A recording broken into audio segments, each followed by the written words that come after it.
Hello, Mark. Hi, Carolyn. It's great to see you. It is always wonderful to see you, and I can't tell you how timely this class is. I mean, it's almost like you had a crystal ball. Everybody, I am here to chat with Mark about a class that he's teaching next week. That's the spiritual power of resilience: how to stay sane in crazy times. And I really have to say, and no exaggeration, and I am gifted with exaggeration, but I cannot recall a time that has been more um,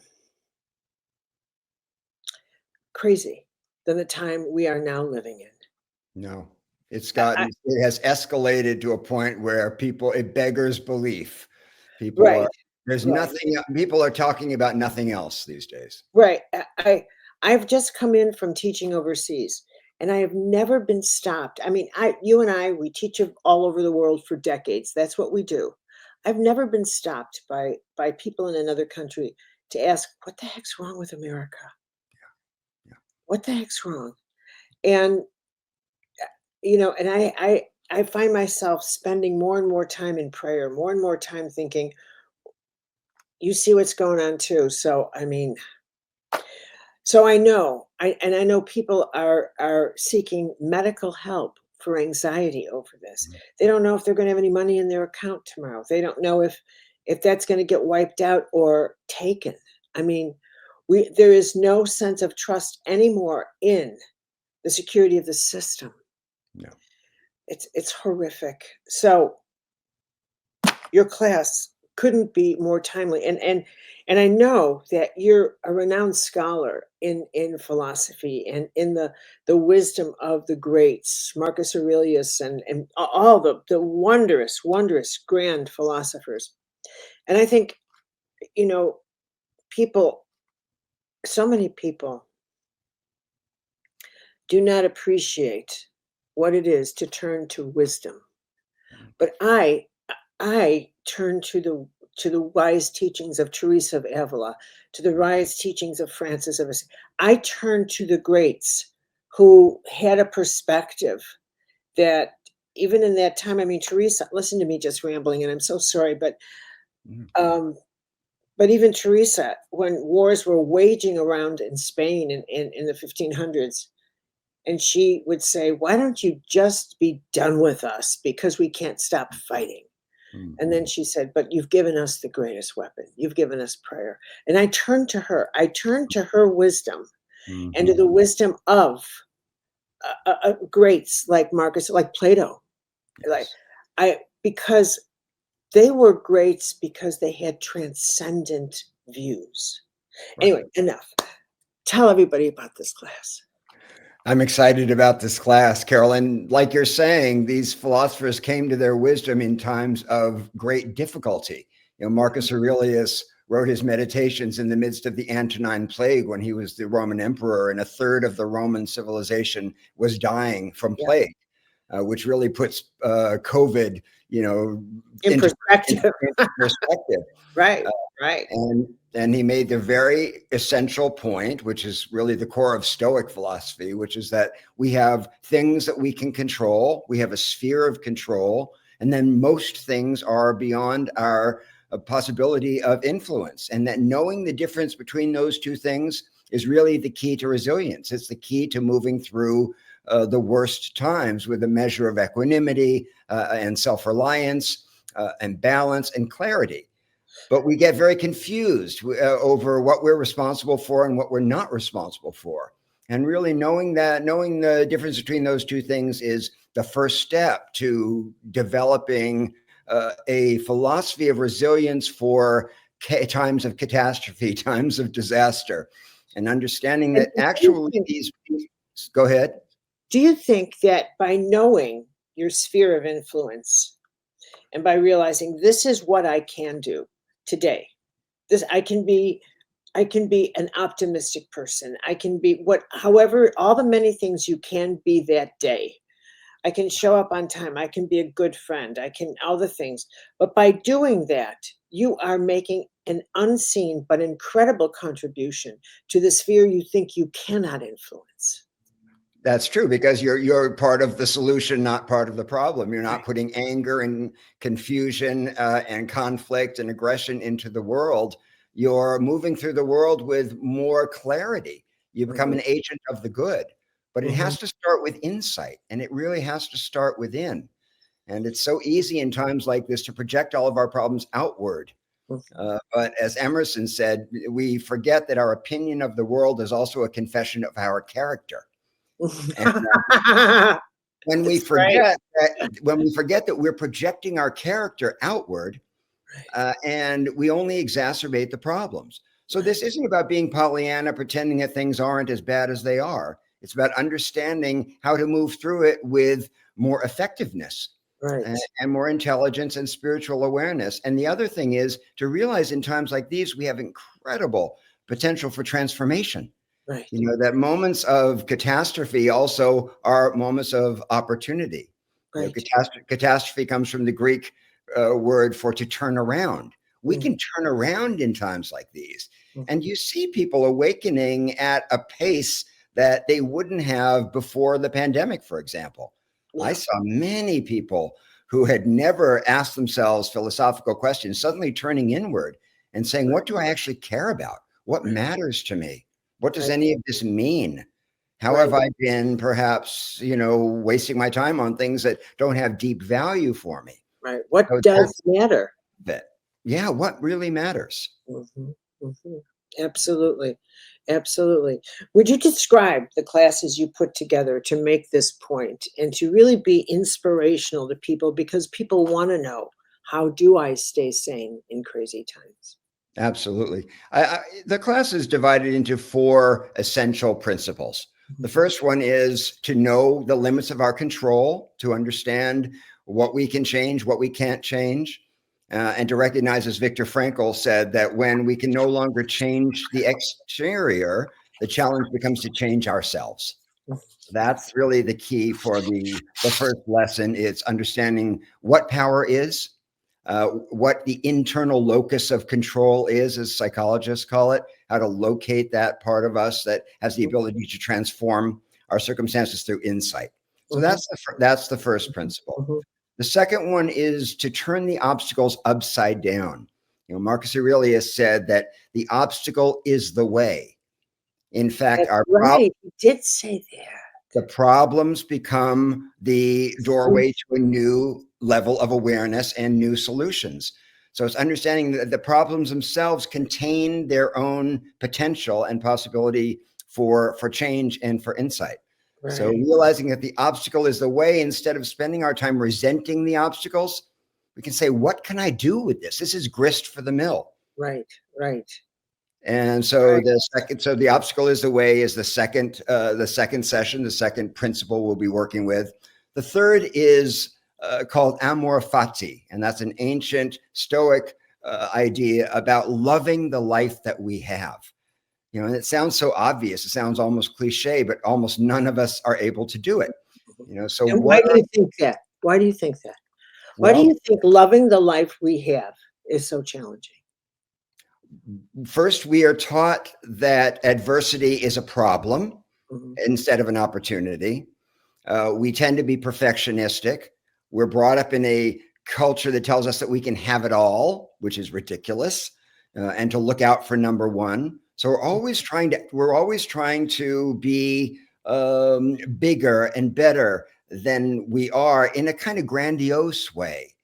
Whereas this philosophy is about being humble, understanding that we are given a certain set of circumstances and certain conditions, and it's our opportunity, it's our chance in life to make the most of what we're given, instead of mourning what we don't have. You Yeah. know, it's been my observation, I'd love to have your opinion on this, but that we are somehow there's a pervasive attitude that comes through TV programs, comes through advertisements, comes through the social milieu, just comes through, that nothing's enough and that you should be disappointed. You should be disappointed that you should be, Yes. that you're going to be, that we're born disappointed, and that we somehow life is a compensatory thing that owes us because we were born and nothing is enough. And out of this, I think comes a inherent contempt for the ordinary. Yes. That that so people name their kids things like sunshine, meditation, karma, and they can't they really, and they have to say, oh, we've done even more exceptional things Right. because Right. doing something ordinary, saying, well, what we did for a vacation was we sat in the backyard and we got to know each other and we played the game of life and Mm. Monopoly, but we spent time with each other. People would say, what? No, we have to go on this and we have to rent 12 yachts and nothing's big enough. Nothing is big enough. Nothing's enough. And I think we've exhausted this capacity Mhm. to be disappointed in ourselves Mhm. and to find ourselves. And we've exhausted all of our inner resources that we didn't even realize we had. It's true. Well, one of the mantras of our culture is stay hungry. In other words, never be satisfied. Stay hungry. It's the shadow of capitalism. Yeah. I'm not, I'm a capitalist, but there's a shadow to capitalism, which is you can never have enough. Never have Because enough. if we had enough, the capitalist system would come crashing down around our ears. So Well, it's going to now it anyway. is, it is, it is. But that's the problem. That's why amor fati is so challenging for us, because it goes against everything that we're taught. Never be satisfied. It's never enough. You have to keep striving and struggling. Mhm. The positive side of that is that it reaches us toward excellence. That's a beautiful thing. The other side of it is that we never get there. So we Right. live in this state of longing and hunger and not enough, insufficiency. Right. Yeah. Right. Yeah. It's just not enough. And if I don't have enough here, I can go invade another country and get it. Exactly. Exactly. Yeah. Yeah. And the fourth lesson of this core, the fourth session, is about memento mori, and it's understanding from this ancient practice that we are going to die, that impermanence is part of our condition, and the upsides of impermanence, the value of meditating on our own death and on our own mortality. Mhm. And again, we saw that in COVID. For the first time, a lot of people who felt immortal suddenly realized how vulnerable we actually are. And Mhm. what was the result? People deepened their connections. They, as I said, let go of things that didn't have real meaning for them. They started to think about eternal things. They turned away from the things that they could get and grab and earn and eat Mhm. and consume toward spirituality and Mhm. toward deeper meaning. And what do we have when everything else is taken away? What's left? Mhm. That's the value of, as the ancients knew, that's the value of meditating on our own mortality, is that it makes us appreciate the present Right. fully in a way you can't when you think you're going to live forever. Right. And I think it brings to bear the beauty of the teaching of all the great teachers, from Jesus to Buddha to who are the teachers I'm most intimately familiar with, but also in the Hindu tradition, the teachings of stay in present time. This is really all you have. Yes. This is all Yeah. you have. You just have this moment. And and how much I know from my work as a medical intuitive, how much stress someone, if I were to write the book now on health, Mark, the causes of why we lose our health is this fretting over things not yet to come, but I'm imagining them. Yes. And Yeah. I'm imagining what might happen, and look at the commercials, bank accounts for what might happen when you turn gray, and how Oh. much money you should have, and if you don't, and what could all the way this society speaks to us, Mm, all mm, of it is such a distraction from, but right now, how are you right now? mhm. And what's in your life right now? And is there food in front of you, a roof over your head? Is your house warm? Is this all the things you should be appreciating Mm, right mm. now, because this is eternal in the moment. Yes. And that's the key to resilience. Present moment awareness is the key to resilience. To ask ourselves, how am I today? I know all the negative predictions. I've heard all the things that could happen, but how are you actually today? And we're almost always better than we think when we stop Always. when we stop and take the time to say, well, how am I actually, when we get beyond the story that we're telling ourselves? So key to this philosophy of resilience also is understanding that we create stories that make things worse. That's what the human mind does. We're homo narrans. We're the storytelling ape. That's what we do. The brain is made to tell stories to help us navigate through the world. But those stories aren't the truth.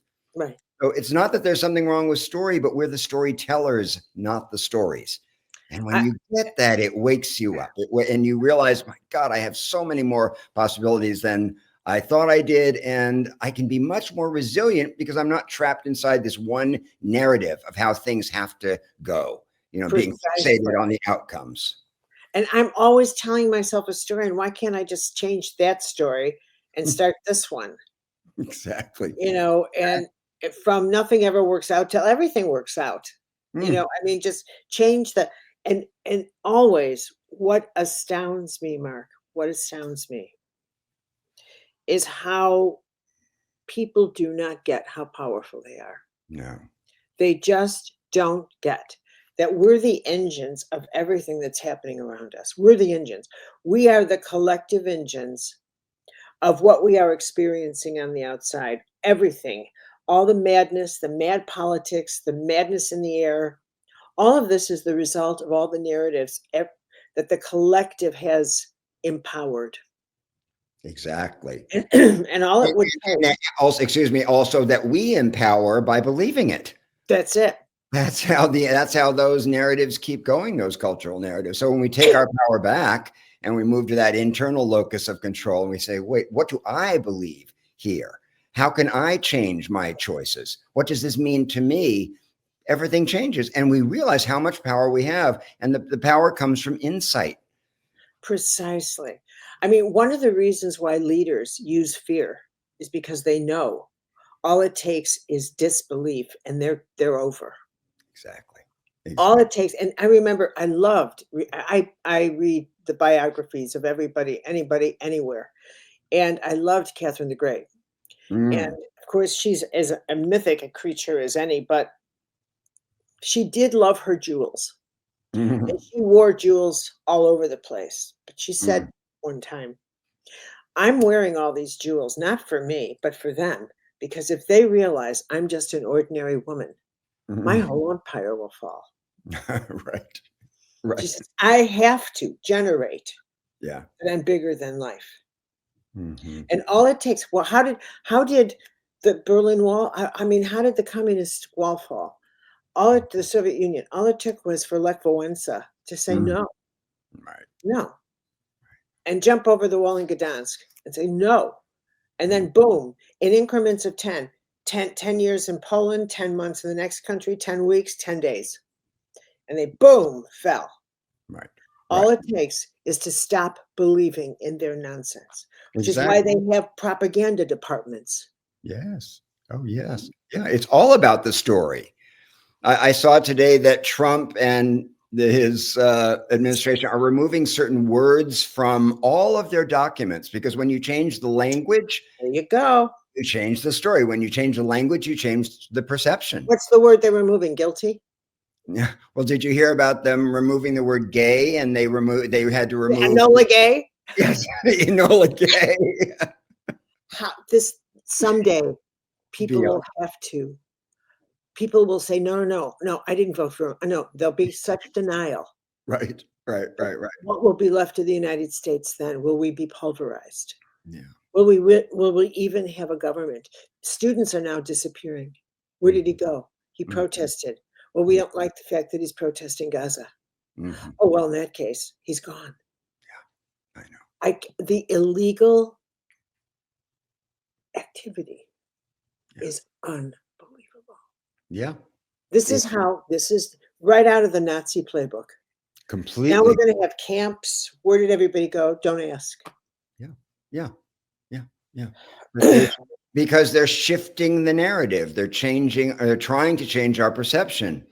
But the opportunity here is that we can rise up against this. Yes. We can stand up against this. The Stoics talk about developing our virtues. That's not a very popular word these days.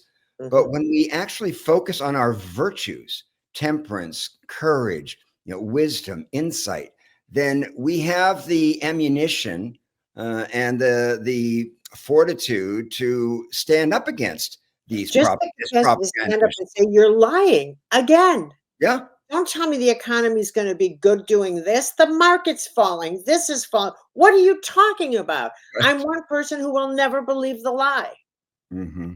Right. You know? Exactly. Exactly right. Yeah. So, So that's why people need to realize they have this power within themselves, yes. and that we're only as easily duped as we allow ourselves to be. But it means asking questions. It means challenging the narrative. It means strengthening ourselves and doing what we can. And what this I'm gonna add that it takes courage to do what you're saying, Mark. it does, and that's It the other virtue. There are four basic virtues that they talked about, and courage was the fourth one. That's right. It really takes courage to decide to become engaged in clarity.